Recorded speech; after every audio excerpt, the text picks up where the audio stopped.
Bonjour, bonjour! Question importante aujourd'hui qui fait un peu suite à la capsule précédente sur le corps. Et si ton corps se souvenait de tout, même de ce que ta tête a oublié?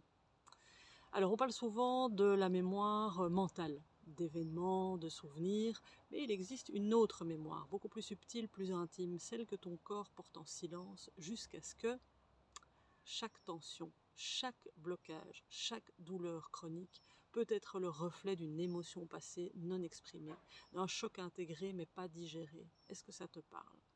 Eh bien, c'est ce qu'on appelle la mémoire émotionnelle du corps. Elle se construit dès les premiers instants de la vie, même avant les mots. Un stress prolongé, une peur refoulée, un manque d'amour ou un rejet mal vécu, le mental va alors rationaliser, compenser, oublier pour se protéger. Mais le corps, lui, il se souvient de tout. Il garde la trace, il encode. Et ce n'est pas une punition, c'est juste une tentative d'équilibre, une façon pour ton corps de te dire tu n'étais pas prêt à vivre ça pleinement, alors je le garde en réserve jusqu'au jour où tu seras prêt à le libérer. Alors comment peut se manifester cette mémoire? Par une douleur qui revient régulièrement sans raison apparente, ou une boule dans le ventre quand tu approches certains lieux ou certaines personnes, ou encore des tensions dans la mâchoire, les épaules, le dos, ou simplement une fatigue inexpliquée qui ne part pas avec le repos et le sommeil. Et souvent, tu le sais, on traite le symptôme par de la kiné, des antidouleurs, du sport, mais on ne prend pas soin de l'origine émotionnelle. C'est là que le bas blesse, c'est là l'erreur, car chaque symptôme te donne des indicateurs de ce qui se joue en toi. Il y a d'ailleurs un excellent livre qui décrypte tout ça, c'est celui de Jacques Martel qui s'appelle Le Grand Dictionnaire des maladies, quelque chose comme ça. C'est intéressant. Bon, mais alors que faire, me diras-tu? Il ne s'agit pas de traquer les blessures du passé, mais d'apprendre à écouter ton corps autrement, avec une présence nouvelle, je dirais. Alors, je te propose 5 pistes très simples pour commencer.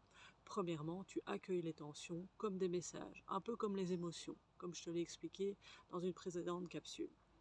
Plutôt que de lutter contre la douleur, pose-toi la question. Qu'est-ce que mon corps essaye de me dire aujourd'hui, ici, dans cette tension? 2. Respire là où ça coince. La respiration consciente est une clé puissante pour libérer les émotions stockées. 3. Bouge autrement, pas pour sculpter ou performer, mais pour explorer.